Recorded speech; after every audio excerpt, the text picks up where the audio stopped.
Uh, I appreciate everybody being here. So we wanted to take a moment to come out and speak to you all, and to also share our thanks to the community.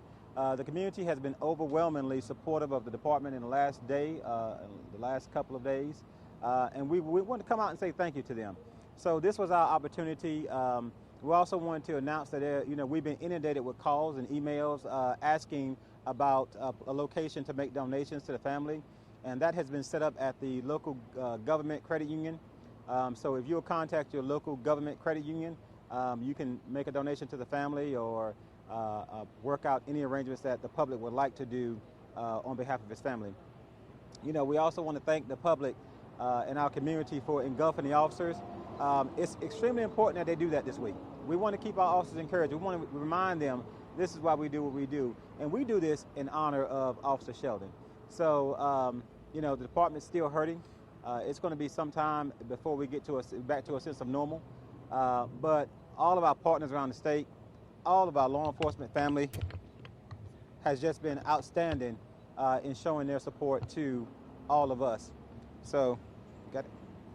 So we appreciate that. We wanted to come out and say thank you to the community. As you can see, just based on what you see standing behind you here in the parking lot, I mean, the outpouring of love and support has been amazing. And we need that at this moment. That's what we need. So the community, I want to say thank you for everything that you've done, our clergy, just all of our partners, our local partners, the sheriff's office. I can't express to you all, and I've spoken to almost every chief in the state who's offered manpower, who've offered resources.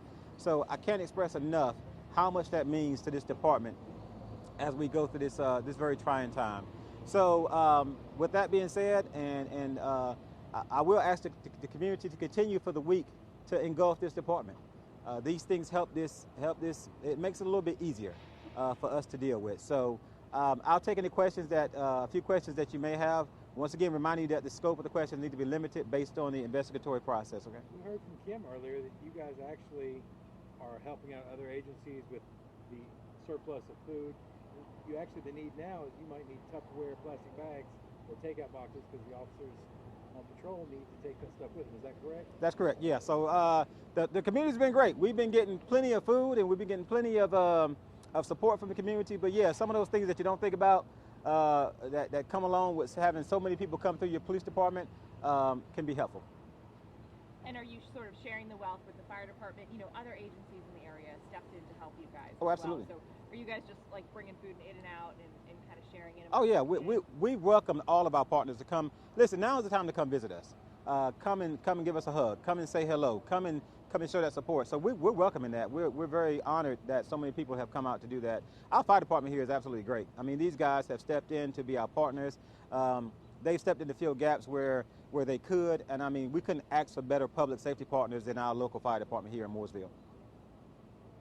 Chief, I know it's maybe not, and you've sort of outlined it, but I feel like there's so many questions still as to what happened that night. Mm-hmm. When can we expect to hear more, and where are we with all of that? As soon as we get the facts. That's what we're waiting on. We don't want to give out any misinformation or imprecise information, so we're letting the investigators do what they're doing right now.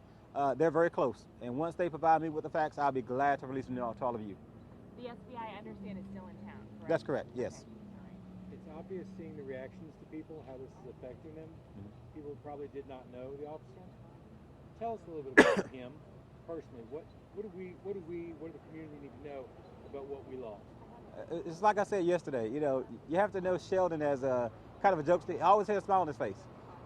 He was that guy that was always cheery.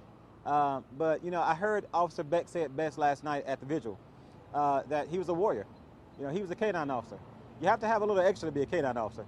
And everybody who knows me, like I said yesterday, I don't do K-9s, and those guys they have to give extra. And he was always that officer willing to give extra.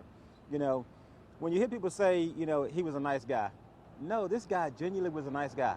This is not something that people are just saying because they can say it, it's the time to say it. No, Officer Sheldon was genuinely a nice guy. This is who he was. So it's very disturbing to have to lose an officer of the caliber that we lost on this weekend. It's very disturbing. When you think about his canine, I mean, that dog is probably feeling emotions like a human would feel. Can Can you talk at all about how that dog is reacting? Is there a sense of, I just lost my best friend, my partner in crime? So, you know, one of the things that we pride ourselves here in the police department is that we maintain a high quality canine program. I mean, I'll say it, we have some of the best canine handlers in the country. And so they're taking good care of Ramon. I mean, he has been taken care of by some of the most well-trained officers that we have in this police department. And that's going to continue to happen. You know, we've gotten a lot of calls asking about how is your canine, because he's a part of our family as well. But I can assure you that the canine has been well taken care of. Chief, is Ramon going to be continuing to serve? I know in some cases they have the canine retired. You know, we haven't assessed that yet, but he's a very, very young animal. So as soon as we have a chance to assess the entire status of him as a member of the department, you know, we'll let you know. Any questions? Well, once again, I want to thank everybody. I mean, I can't express enough, from myself, from the mayor, from the city manager, from the deputy chief, how much all the outpouring of love has meant to us, because we serve this community, and now we know this community is willing to serve us. So we want to thank everybody, and I even want to thank our local media. You guys have been nothing but respectful of some of the boundaries we've had to sit in this process, and I want to thank you for that. So as soon as we can get that information to you about some of the more detailed information about the situation itself, we're going to give it to you. We're going to be very transparent with you. So I want to thank you guys as well. Okay? Thank you all.